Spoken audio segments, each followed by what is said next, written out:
Abu Nawas dihukum masuk ke kandang singa. Suatu saat, Abu Nawas menjadi sangat jahil sekali. Namun kali ini kejahilannya sungguh terlalu terlewat batas. Akibatnya, Baginda menjadi sangat murka dengan ulah Abu Nawas. Sebenarnya, perbuatan Abu Nawas semata-mata hanya ingin membalas kepada Baginda. Ia terkadang juga jahil kepada Abu Nawas, hampir saja membuat Abu Nawas celaka. Saat ini Baginda diselimuti amarah yang memuncak. "Cari Abu Nawas, segera tangkap dia dan bawa ke sini," perintahnya kepada pengawal kerajaan. Pengawal pun segera menuju rumah Abu Nawas. Sesampainya di sana, mereka menangkap Abu Nawas dengan kasar. "Apa-apaan ini? Apa salah saya? Kenapa saya diperlakukan seperti ini?" teriak Abu Nawas ketakutan. "Begini Abu Nawas, kami diperintahkan oleh Baginda Raja untuk segera menangkap kamu. Kalau kamu menolak, saya akan tetap paksa bawa kamu ke hadapan Baginda Raja. Sekarang juga." Abu Nawas hanya bisa pasrah. Kemudian ia digiring oleh pengawal istana menghadap Baginda Raja. "Ampun Paduka, apakah salah saya hingga saya diperlakukan sekasar ini?" tanya Abu Nawas. "Wahai Abu Nawas, kamu jangan pura-pura tidak tahu. Kamu sungguh telah keterlaluan. Kali ini perbuatanmu tidak bisa dimaafkan." "Kamu keterlaluan Abu Nawas. Kurang ajar," jawab Baginda dengan penuh emosi. "Maafkanlah hamba Baginda. Hamba mengaku hilaf," ucap Abu Nawas. "Saat ini sudah tidak ada ampun bagimu. Kamu harus dihukum mati sekarang juga. Saya sudah perhitungkan. Kamu tidak akan dihukum dengan cara yang biasa-biasa saja. Kamu akan dihukum dengan masukkan ke kandang singa agar kami cabik-cabik oleh singa-singa itu." Abu Nawas sadar betul bahwasanya kali ini raja tidak membuat lelucon. Abu Nawas yang ketakutan hanya bisa diam dan pasrah. Sedangkan para menteri di samping raja saling bergumam satu dengan lainnya, tidak berani menatap raja ataupun memberi usulan. Tapi ada satu penasehat berkata, "Wahai Paduka, mohon hamba meminta agar Paduka menimbang kembali keputusan Paduka. Memanglah benar si Abu Nawas ini telah keterlaluan melewati batas. Tapi beliau adalah orang yang baik Paduka, sering memberikan solusi dari masalah-masalah yang sulit terpecahkan, sehingga bermanfaat untuk kerajaan dan masyarakat. Kalau Abu Nawas tewas, diterkam dengan singa, nanti Baginda juga akan kehilangannya. Tapi kali ini Paduka tetap diam, tidak bergeming, tetap kekeh dengan pendiriannya." Dengan rasa yang pasrah, Abu Nawas mengajukan sebuah permintaan terakhir.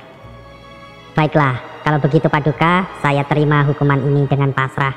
Namun mohon kabulkanlah permintaan terakhir hamba." "Apa itu Abu Nawas, permintaan terakhir kamu?" "Ampun Paduka, permintaan terakhirku adalah mohon ditunda 3 bulan hukuman mati ini, agar aku diberi kesempatan bisa memperbanyak ibadah di akhir hayat hamba." "Baik, permintaanmu saya kabulkan. Pengawal, cepat seret Abu Nawas, jebloskan ke dalam penjara. Masukkan di samping kandang singa itu." Akhirnya pengawal kerajaan membawa Abu Nawas masuk ke dalam sel penjara di samping kandang singa. Hari berlalu hari, minggu berlalu minggu, Abu Nawas dengan khusyuknya rajin beribadah mendekat kepada Sang Pencipta. Tidak lupa ia di setiap sore dan pagi hari membantu petugas memberi makan singa-singa di kandangnya. Sebulan berlalu, 2 bulan berlalu, 3 bulan berlalu, tibalah waktu penghukuman Abu Nawas. Akhirnya Baginda memerintahkan kepada petugas memasukkan Abu Nawas satu kandang dengan singa-singa itu. Di luar dugaan, singa-singa itu menjadi jinak di hadapan Abu Nawas. Boro-boro menggigit Abu Nawas, singa itu datang mengelus-ngelus dan menjilat kaki serta tangan Abu Nawas.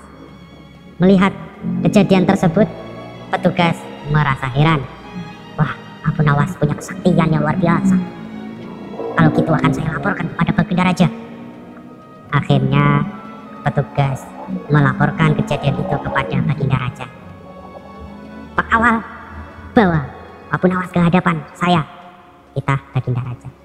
Setelah sampai di hadapan Baginda Raja, ampun Paduka, apa yang menjadi kesalahan hamba lagi? Saya Abu Nawas, singa-singa itu tidak mau menerkam kamu. Kesaktian apa yang kamu miliki? Ampun Paduka, hamba tidak mempunyai kesaktian apapun. Hanya saja setiap pagi, sore, dan siang, hamba rajin membantu petugas memberi makan kepada singa-singa tersebut. Seolah singa itu mengerti balas budi kepada orang yang telah berbakti berbuat baik kepadanya. Itulah binatang singa. Namun manusia yang sudah diperbuat baik bertahun-tahun dengan kesalahan sekejap mata, dia melupakannya.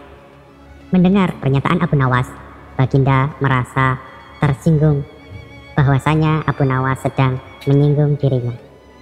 Tapi bukannya marah, Baginda malah tersadarkan diri. Ya Abu Nawas, maafkanlah saya merasa hilaf saat itu.